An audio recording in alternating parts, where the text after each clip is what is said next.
Europe রাশিয়ার সম্পর্কে টানটান উত্তেজনা, তাদের মধ্যে যেন চলছে শীতল এক যুদ্ধ। এ সময় রাশিয়া জানালো ইউক্রেনের কুপিয়ানস্ক শহরের বড় একটা অংশ এখন তাদের দখলে। কথাটা খুব সাধারণ মনে হলেও এর ভেতরে আছে ভয়ঙ্কর একটা বার্তা। যুদ্ধ যেন থামছে না, বরং নতুন দিকে মন নিচ্ছে। তাদের ভাষায় শহরটির উত্তর ও পশ্চিম পাশে ইউক্রেনীয় বাহিনীকে ঘিরে ফেলা হয়েছে, প্রায় আধা বৃত্তে ঘিরে রাখা হয়েছে।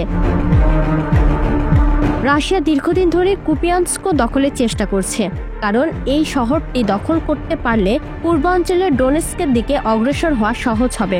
প্রতিরক্ষা মন্ত্রণালয় বলছে কুপিয়ানস্ক দখলের মাধ্যমে রুশ বাহিনী স্লোভিয়ানস্ক ও ক্রামাতোরিস্কের দিকে এগিয়ে যেতে পারবে।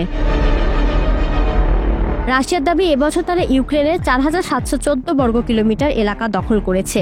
তবে যুক্তরাষ্ট্রভিত্তিক গবেষণা প্রতিষ্ঠান ISW বলছে প্রকৃত সংখ্যা প্রায় 3434 বর্গ কিলোমিটার হতে পারে। তারা অভিযোগ করেছে রাশিয়া ইচ্ছাকৃতভাবে নিজেদের অগ্রগতি বাড়িয়ে বলছে, যেন যুদ্ধজয়ের সম্ভাবনাকে বাস্তবে তুলে ধরা যায়। সাম্প্রতিক সময়ে রাশিয়া ডোনেস্ক ও ডনিপ্রোপেটোভস্ক অঞ্চলে বেশ কয়েকটি গ্রাম দখলের দাবি করেছে। কূটনৈতিক অঙ্গনে সকলের নজর ছিল ট্রাম্পের দিকে।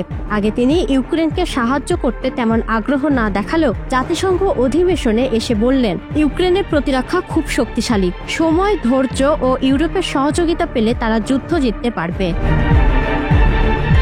ট্রাম্প এখন বলছেন ইউক্রেন যুদ্ধ শুরুর আগে এসব সীমানা ছিল, সেগুলো ফিরে পাওয়া সম্ভব। অতীতে তিনি যদিও বলেছিলেন এটা সম্ভব নয়। এই অবস্থান বদলের পেছনে কারণ হতে পারে ইউক্রেনের প্রস্তাবিত $90 বিলিয়ন অস্ত্র চুক্তি, অত্যাধুনিক ড্রোন ও দীর্ঘপাল্লার টমাহক ক্ষেপণাস্ত্র কেনার পরিকল্পনা ইউক্রেনের। তারা $30 থেকে $50 বিলিয়ন ব্যয়ে প্যাট্রিয়ট মিসাইল কিনতেও প্রস্তুত। ট্রাম্পের একজন উপদেষ্টা সম্প্রতি বলেছেন ট্রাম্প এখন ইউক্রেনকে দীর্ঘপাল্লার হামলার অনুমতি দেওয়ার পক্ষে।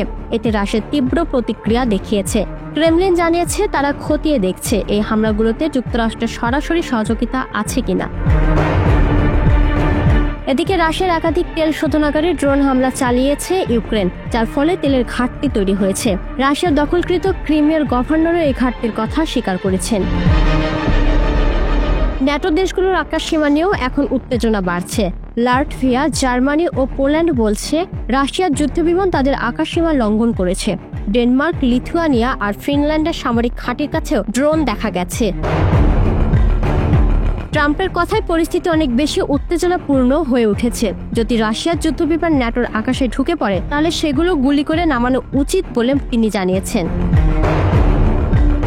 ন্যাটো মহাসচিব ও জার্মান চ্যান্সেলরের কথায় বোঝা যায় ইউরোপের যুদ্ধ শুরু না হলেও এখন আর শান্তি নেই। এই পরিস্থিতিতে সতর্কতা থাকা সবচেয়ে জরুরি।